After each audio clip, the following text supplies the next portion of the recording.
अस्सलामुअलैकुम। उम्मीद है तमाम लोग खैर खैरियत से होंगे। ट्रांसफरिंग दी लेगेसी के फ़र्स्ट सेशन में तमाम लोगों को खुशामदीद। मैं हूं आपकी मेज़बान HROD डिपार्टमेंट से शफ़क़ नासिर जमाल। और transferring the legacy lucky textile mills का एक ऐसा प्रोग्राम है जिसके ज़रिए हम अपने प्लेटफॉर्म से आपकी मुलाकात करवाएंगे ऐसे लोगों से जो लेगेसी की एक बेहतरीन एग्जाम्पल हैं। So we have mister Adnan Khan, general manager quality with service years of 12 good years. So अस्सलाम वालेकुम साहब। वालेकुम सलाम। क्या मिजाज है यहाँ पे, कैसे? अल्हम्दुलिल्लाह, all good. So are you ready? As always. A lot of people ask me कि मैं आपकी लेगेसी को उन तक ट्रांसफ़र करूँ और कुछ क्वेश्चंस मैंने आपके लिए बनाए थे। So all up. Alright. So who is Adnan Khan? Adnan Khan is an adult 50 years old male, obedient son, a caring father and a loving husband.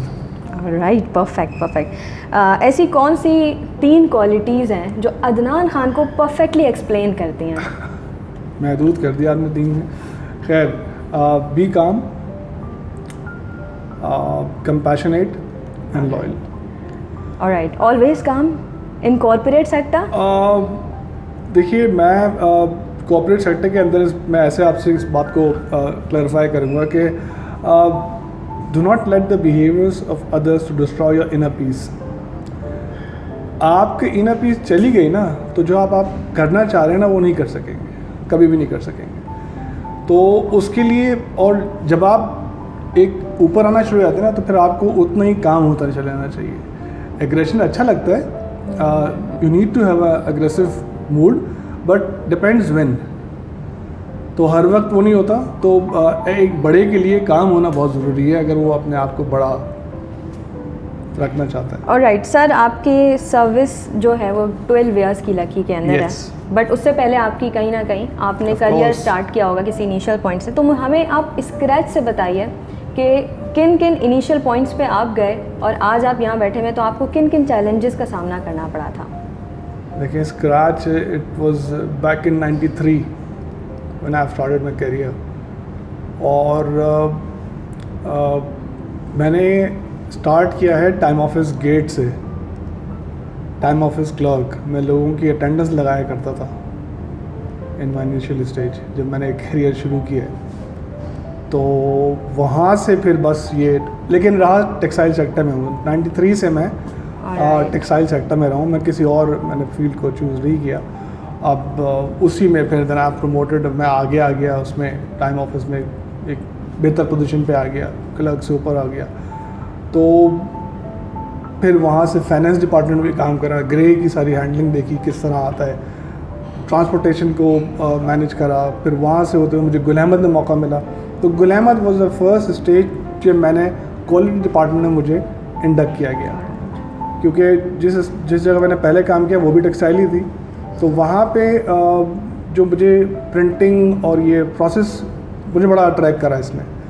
तो मुझे वहाँ पे लोग मिले जो किसी भी चीज़ को, ये नहीं चलेगा, ये चल जाए। मैंने बड़ी कमांडिंग सी पोजीशन है, आता है, इंस्पेक्शन करता है और माल को, तैयार माल को यूँ, और कितनी मेहनत से बनता है। तो यार ऐसी पोजीशन कोई होनी चाहिए। तो गुल अहमद में जब आया तो वहाँ पे उस वक्त एक टैलेंट हंट स्कीम चल रही थी। बिल वॉल्टन वहाँ पे एक अंग्रेज़ थे। तो बस वो स्कूलिंग मजबूत होने की वजह से मुझे I didn't face any problem in spoken और रिटन इंग्लिश। तो बस उसने मुझे सेलेक्ट करा और फिर मुझे as a quality assurance facilitator एक यूनिट पे डिप्यूट किया। तो वहाँ से क्वालिटी का सफ़र शुरू हुआ। I have join Lucky as a very, जो आज मेरे डिपार्टमेंट की सबसे लोएस्ट पोजीशन है, मैंने उस पोजीशन से शुरू करा as an auditor in LTM 4 Landhi वाली जो हमारा यूनिट है, उसमें मैंने शुरू किया था। और टाइम गोज बाय और gradually I have proven myself और now I am heading the department as a general manager. Alright, so you are here as a general manager quality department. Sir, कुछ factors होते हैं हम initial अपने career में, जब initial steps हमारे कहलाते हैं, तो एक नौजवान होता है वो डिग्री पे अपना इन्वेस्ट करता है और सब, तो उसकी एक्सपेक्टेशंस बहुत हाई होती हैं। तो ऐसे कौन से फैक्टर्स हैं जो किसी को अप्लाई करने चाहिए, फॉलो करने चाहिए अपने इनिशियल स्ट्रगलिंग स्टेज में ख़ास तौर पे? देखिए, मैं किसी भी यंगस्टर्स को ये कहूँगा कि please focus on your education first. मेरे साथ ऐसा नहीं हो सका। I didn't focus on my education. मेरे पास सिर्फ एक बैचलर डिग्री है आई विशेस टू स्टडी, बट हालात ने मुझे वो नहीं किया। एक इंसिडेंट मुझे ले आया प्रैक्टिकल लाइफ में, और फिर मैंने उसको छोड़ा नहीं। तो मेरे फादर की तबीयत बहुत ख़राब हुई, बहुत ज़्यादा सीरियस ख़राब हो गई।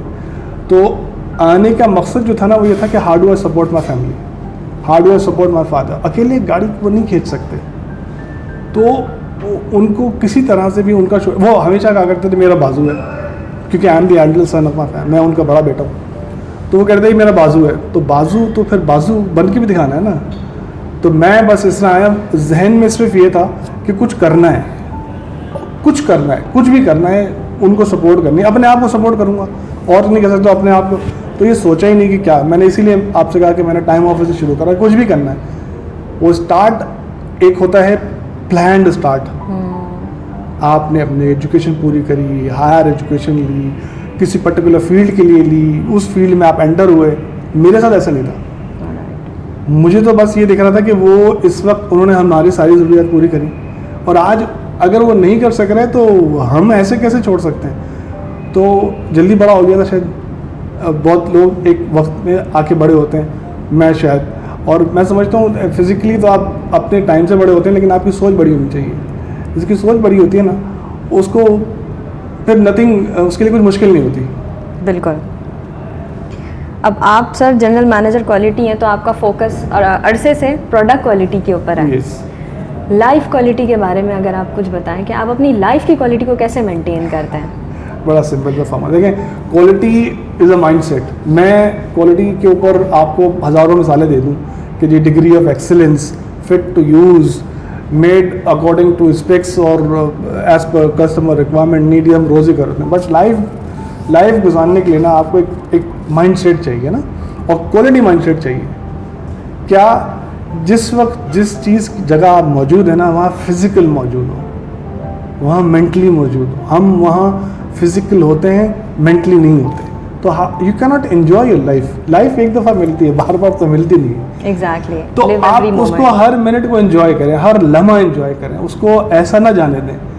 आप जिस जगह हैं अपनी मौजूदगी का एहसास दिलाएं कि आप जिंदों में हैं। हम क्या करते हैं कि जी हम ऑफिस से घर तो पहुंच जाते हैं, लेकिन अपनी सोच साथ ले जाओ, सारे काम साथ ले जाते हैं। जब निकल रहे हो तो भाई छोड़ जाओ यार, अब तुम घर में हो ना, you have a different life, you have a different requirement, you have a different responsibility, उसको एंजॉय करो। And you have a family. Oh yes, I have a family. That's why I have told you in the beginning, an obedient son, a caring father, and a loving husband. Perfect.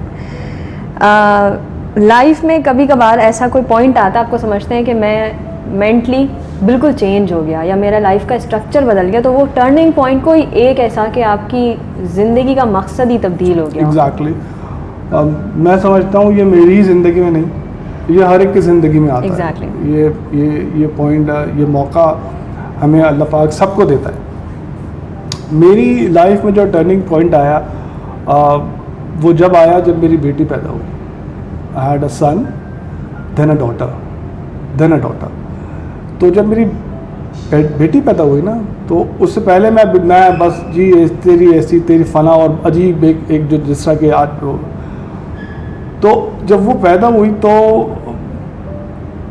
ये समझ लीजिए कि मेरी गोद में बेटी, और मैं उसको अजान नहीं दे सका उसके कान में, बिकॉज मुझे आती नहीं थी। कैसे दूँ अजान उसके कान में, मुझे तो नहीं आया, मुझे नहीं आता। मैं हॉस्पिटल में, ये खान हॉस्पिटल, ये जो आशा मंजिल पे, इसमें मेरी डिलीवरी हुई थी बस मिसेस की। तो मैंने कहा क्या, पहली जब हुई थी तो उसमें तो मेरे सारे, क्योंकि I was the Elder in my cousins वगैरह, तो मेरे नाना वगैरह सब आए हुए थे। सब ने, वो मुझे पता भी नहीं चला किसने अजान दी थी, क्या हो। अब मैं परेशान, तो मुझे एक साहब मिले वहाँ, उन्होंने कहा मैंने कहा आप मेरी बेटी के कान में अजान दे देंगे। तो उन्होंने कहा बेटी के बाप हो तो अब तो तुम्हें झुकना आ जाना चाहिए। मैंने कहा जी कहना तुम्हें अजान नहीं आती, बेटा अजान तुम्हें अजान का नहीं पता। तो मुझे वो बात बड़ी लगी। तो फिर मैंने न सिर्फ अजान, पूरी नमाज अपनी दुरुस्त करी, अपने हाथ को दुरुस्त करा, अपना क़िबला दुरुस्त करा कि किधर जा रहे हो और जाना किधर है, आए क्यों हो और कर क्या रहे हो। तो वो मेरी लाइफ का टर्निंग पॉइंट था। 16 साल की मेरी बेटी हो गई और 16 साल मुझे दाढ़ी को रखे हुए हो गए। ऐसा नहीं है कि मैं दुनिया छोड़ दी, बट तमाम चीज़ें करते हुए आपको यू हैव टू डू कि जी आप आए क्यों हो, आपका मकसद क्या है, और आपको आपके दीन का पता होना चाहिए, तो दुनिया खुद बहुत अच्छी हो जाती है। परफेक्ट। लकी में आपको हो गए हैं कितने साल? 12 years। 12 good years. कौन सी ऐसी 3 चीज़ें आपको लकी ने सिखाई हैं जो आप समझते हैं वो बहुत इंपॉर्टेंट है आपकी लाइफ के लिए? In these 12 years I've been through from lot of trials and tributes। तो अब मेरे बॉस मुझे कहते हैं कि तुम लकी की प्रोडक्ट हो, मुझे तुम्हें लकी ने बनाया है और इसमें कोई दूसरी बात नहीं है। तो जो पहली चीज़ मुझे सीखी या मुझे लकी ने दी, दैट इज़ पब्लिक स्पीकिंग। बोलना कैसे, मजमे को फेस कैसे करना है, हाउ टू डिलीवर, तुम रिप्रेजेंट किसको कर रहे हो, react when you have to, and share your learning, what experience you have gain, share it. तो ये 3 चीज़ें मैंने लकी से सीखी या लकी ने मुझे सिखाई कि शेयर इट। लेके तो जाओगे नहीं, why don't you just share it. बोलना सीखो, हाउ टू एक्सप्रेस। एग्जैक्टली। एक ग्रेट लीडर में या एक अच्छे लीडर में कौन सी क्वालिटीज़ होनी चाहिए? देखिए जी, मैं एक फोरम पे था, मुझे वहाँ पे भी ऐसी एक सवाल किया गया, तो मैंने उनको एक बड़ी मैं आपको सादा सी एक बात कह देता हूँ। किसी भी लीडर को सबसे पहले ना अपने खालिक का पता होना चाहिए और उस पर पूरा यकीन होना चाहिए। तो अ फर्म बिलीवर ऑफ अल्लाह पाक, a leader should be a firm believer. Number 2, brave होना चाहिए। बुज़दिल लीडर नहीं हो सकते, लीडर बहादुर ही होते हैं। और कंपैशनेट हो, हमदर्द हो, तभी वो लीड करेगा। अगर उसके अंदर वो जज्बा नहीं होगा ना, तो वो आगे नहीं आ सकता उनके लिए। आपको किसी के लिए लीड करना होता है, तो किसी के लिए लीड करने के लिए उसकी तकलीफ़, दुख, दर्द, उनके मसाइल का एहसास होना बहुत ज़रूरी है। Only then you can become a big या ग्रेट लीडर। ये मैं समझता हूँ इससे।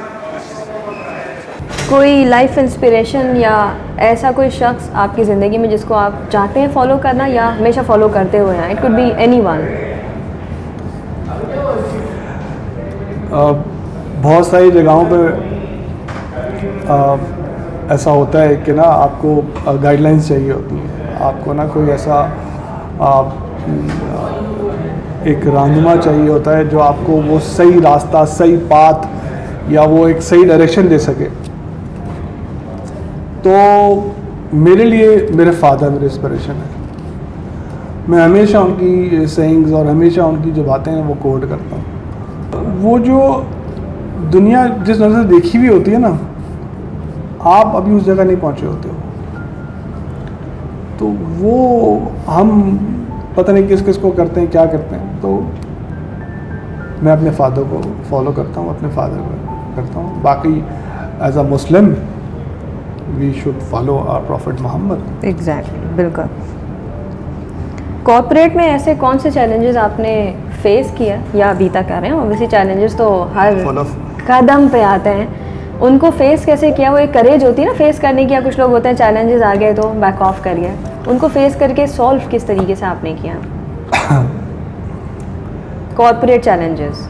देखिए, every day begins with a new challenge, new problem. और जो हमारा काम है ना, एक ज़माने में यासर भाई क्या करते थे, 365 दिन की जॉब है ये एक दिन का काम नहीं है। हर दिन तुझे नया मिलेगा, हर दिन तुझे नई चीज़ है और हर दिन उसको नया अंदाज में। तो आपको ना सोचना वैसा पड़ेगा। अच्छा, अगेन मैं अपने फादर की वो बताऊँ, उन्होंने बड़ा सिंपल सा फंडा बताया, बड़े सिंपल सा उनका एक वो है कि जी if a problem can be solve, no need to get worried about it, and if a problem can not be solve, what is the use of getting worried on it. अगर मसला हल हो सकता है तो परेशान होने की ज़रूरत क्या है, और जब मसला हल ही नहीं हो सकता तो किस लिए? Exactly. देखिए, हम क्या होता है कि जब हम किसी प्रॉब्लम में होते हैं ना, तो बजाय उसको सॉल्व करने के लिए हम परेशान होते रहेंगे, तो हमारे पास से वो opportunity to solve it will disappear. आपकी नज़रों से वो मसले का हल हट जाएगा। अरे भाई हो गया ना, you cannot change, you cannot do it, अब हो गई, हाउ टू प्रिवेंट इट। इसको ठीक नहीं हो सकता, तो अब आगे से इसको ठीक कैसे करना है और अभी इसको हैंडल कैसे करना है, ये आपको समझ में आ जाए तो कहीं कोई मुश्किल नहीं होती। मैं इसको कंक्लूड थोड़ा सा एक ऐसे सवाल पे करूँगी कि हम लोग यूजुअली हर किसी से सुनते हैं कि पूरी ज़िंदगी यहाँ थोड़ी काम करना, बट आपका एक रिटेंशन काफ़ी ज़्यादा है, 12 ईयर्स, और इंशाल्लाह ताला आगे भी होगी। तो ऐसी क्या चीज़ है जो आपके माइंड में है to serve yourself in Lucky textile, और वो चीज़ माइंड में थी इनिशियल स्टेजेस से, क्योंकि हर कोई ग्रोथ चाहता है, हर कोई चाहता है कि थोड़ा सा डिफरेंट काम मिले और मैं स्विच कर जाऊँ। Everyone is looking for something new. आपने 12 साल में क्या सोचा जो यू आर? देखिए, मुझे तो मैंने आपसे कहा ना, मैंने जॉइन लकी एज बिल्कुल जो मैं एक ऑडिटर आया था। मैंने काम करना शुरू करा जब यहाँ पे, तो उस वक्त वहाँ पे एक ऐसे वन विंडो ऑपरेशन की ज़रूरत थी कस्टमर की तरफ से कि जो एक आदमी आप हमें दे दें जिससे हम सारे मसले बात कर लें, चाहे वो प्रोडक्ट क्वालिटी हो, चाहे वो प्रोसेसिंग हो, चाहे वो वीविंग हो, या वो कोई भी हमारा मैटर हो ना, हम उस बंदे से बात करें, चाहे वो लोडिंग की कोई डिस्टर्बेंसी है। तो मेरी जॉब के बाद मेरा इंटरव्यू हुआ, मुझे 2 साल गुजर चुके थे, लेकिन उसके बाद मुझे दोबारा 2012 में मेरा दोबारा इंटरव्यू हुआ, और उस इंटरव्यू में वो पहले से ज़्यादा सख्त था। क्योंकि यासिर साहब, एयाज़ अली मर्चेंट, शुएबुर रहमान साहब और फजल तैयब साहब, ये सब मौजूद थे। तो अयाज़ भाई को एक ऐसा बंदा चाहिए था हु कैन स्पीक, मतलब लकी टेक्सटाइल को चाहिए था कि हु कैन, और मैं I am really thankful, Yasir भाई ने मुझ पर कॉन्फिडेंस किया। मुझे सिर्फ 2 साल हुए थे और उस वक्त वो GM ऑपरेशन थे खुद, तो उन्होंने मुझ पर कॉन्फिडेंस, ट्रस्ट करा। हालांकि ट्रस्ट कहने में सेकंड, लिखने में मिनट लगता होगा, बट प्रूफ करने में साल लग जाते हैं, और टूटने में सेकंड लगता है। तो उन्होंने मुझ पर ट्रस्ट करा, उन्होंने मुझ पर इस एतमाद का इजहार किया, और अल्हम्दुलिल्लाह आज तक करते हैं कि नहीं ये करेगा। तो उन्होंने मुझे बिठाया कि अयाज़ तुम इससे मिलो, लड़के से, बंदे से मिलो उसको। तो फिर उन्होंने मुझे, अयाज़ भाई ने मुझे मुझसे पूरा डिटेल इंटरव्यू करा मेरे, और तो मैंने लकी को जब वहाँ से ज्वाइन, जब मैंने, वो भी लकी में मेरा टर्निंग का पॉइंट समझ लें कि जब मैं वहाँ से पास आउट हो, मुझे क्लियर हो गया जी कि हाँ जी ठीक है जी, बंदा ठीक है, ये कर भी लेगा, इसकी वो स्पोकन भी, रिटन भी, दोनों ठीक है। शुरू में मैं ड्राफ्ट करता था ईमेल, अयाज़ भाई को भेजता था, वो उसको पूरी रिपीट करते थे, देन वो कस्टमर, ग्रेजुअली वो चीज़ें ठीक होती गई, और उन्होंने कहा कि अब तुम डायरेक्ट कम्युनिकेशन कस्टमर से, मैं क्वालिटी का वाहिद आदमी हूँ जो कस्टमर से डायरेक्ट कॉरेस्पॉन्ड, और मैंने अभी शुरू कर दिया है, बट क्वालिटी के अंदर उस वक्त मैं समझ लें इंडस्ट्री में जब लकी ने ये चीज़ शुरू करी तो नहीं होता था किसी और उसमें, कि जी मैं कस्टमर से डायरेक्ट कम्युनिकेट करता था ऑन एनी क्वालिटी इशू, चाहे वो कोई सा भी इशू हो, चाहे वो प्रोसेसिंग रिलेटेड हो, चाहे वो वीविंग रिलेटेड हो, चाहे वो स्टिचिंग रिलेटेड है, मैंने उससे बात करनी है, मैंने उससे सारी चीज़ों का सलूशन देना है। तो मुझे पहला प्रमोशन मिला assistant manager, then manager, then senior manager, then group manager, and then general manager. तो एक आदमी को आप जॉब स्विच क्यों करते हैं कि आपको पोजीशन एंड फाइनेंशियल बेनिफिट्स मिल जाए ना। तो जब मुझे अल्लाह पाक ने और मेरी कंपनी ने मुझे पे इतना ट्रस्ट कर रही है, वो इतना, तो why should I think anywhere, इधर उधर देखने की ज़रूरत क्या है। हाँ, लेकिन एक आता ज़रूर है, बीइंग ए ह्यूमन बीइंग, आपको कभी भी ऐसा ज़रूर आता है, और वो कभी भी आ सकता है, मैं ये नहीं कह सकता क्या भी है, लेकिन अब तक अल्लाह का बड़ा शुक्र एहसान है। I am very thankful to my management and my God.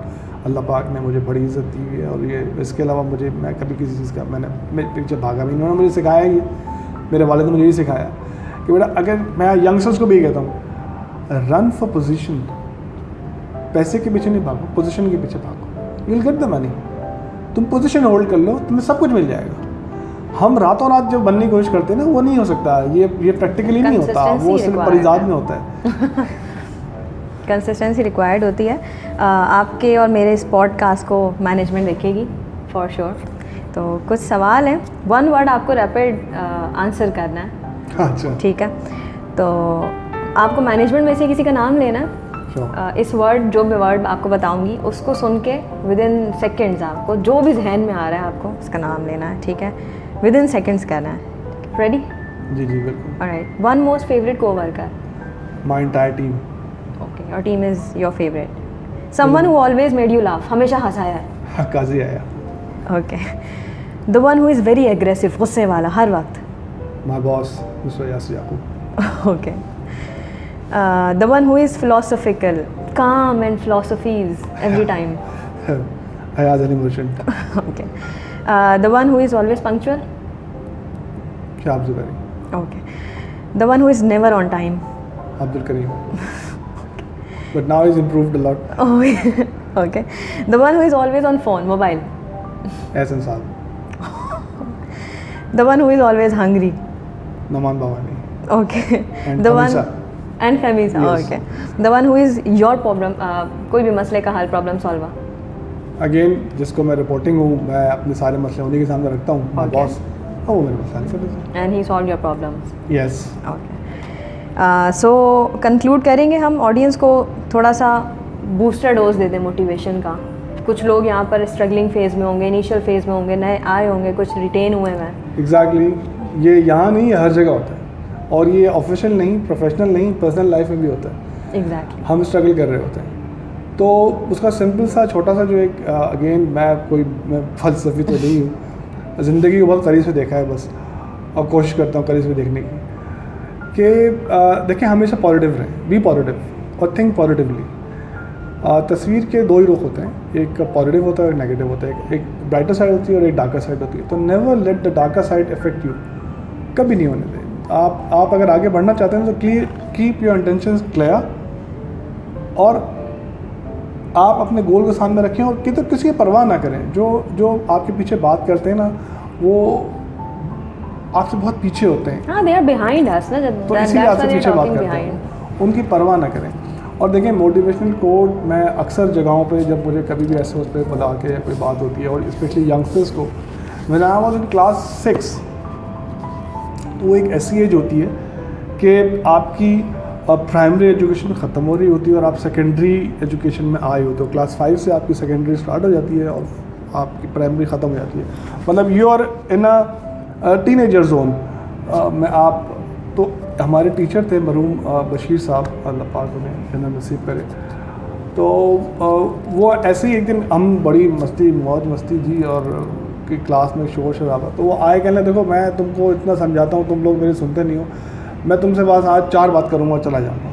वो किसी ने उनको उस वक्त भी वो ऐसी बात नहीं, तो उन्होंने शेर पढ़े कुछ। उन्होंने कहा कि आसानियों से न पूछ मंजिल का रास्ता, अपनी राह के पत्थर खुद तलाश कर। अच्छा, मेरी क्योंकि ब्रॉटअप जिस घराने से हुआ है ना, मेरी वालदा को इन सब चीज़ों का बड़ा शौक़ था ना। She was herself is a poet, वो ख़ुद भी शायरा, और उनका बैकग्राउंड पीछे से मेरे नाना इस तरह का, उनको उर्दू फैमिली और उनको बड़ा लगाव था। तो मुझे थोड़ा सा वो जुमला जाके लगा। और अगर आपने थोड़ा सा भी इकबाल को पढ़ा है तो जवाब शिफा का जो स्टार्ट है ना, वो है इसी बात से कि दिल से जो निकलती है असर रखती है, पर नहीं मगर ताकत परवाज़ रखती है। वो बात ऐसी लगी जाके, मैंने कहा सर आप दोबारा कहेंगे आपने क्या कहा? कहीं सुना क्यों नहीं था, कहाँ था ध्यान? मैं सर मैं लिख रहा था, हालांकि मैं लिख नहीं रहा था, मैं तो मैंने सर मैं लिख रहा था ना, मुझे आप मैं लिख रहा हूँ, दोबारा लिख रहा हूँ, आप मुझे बताएं। तो मैंने प्रिटेंड करा कि मैं लिख रहा हूँ, बट मैं लिखा नहीं मैंने दोबारा भी। मैंने I just close my eyes और मैंने उसको अपने दिल पे लिखा, मैंने अपने जहन में लिखा उसको। आसानियों से न पूछ मंजिल का रास्ता, अपनी राह के पत्थर खुद तलाश कर, ज़र्रे से कायनात की तस्खीर पूछ ले, कतरे की वसतों में समंदर तलाश कर। तो आप अगर इसको समझ जाए ना, हम अपनी डेस्टिनी को ना आसानियों में ढूंढते हैं, कभी नहीं मिलेगी, बिल्कुल कभी नहीं मिलेगी। आपको गुजरना पड़ेगा ट्रायल से। जो जितना ज़्यादा पेन बर्दाश्त करेगा ना, उतना ज़्यादा कामयाब होगा, उतना ज़्यादा सक्सेस मिलेगी। तो accept the pain and get ready for the success.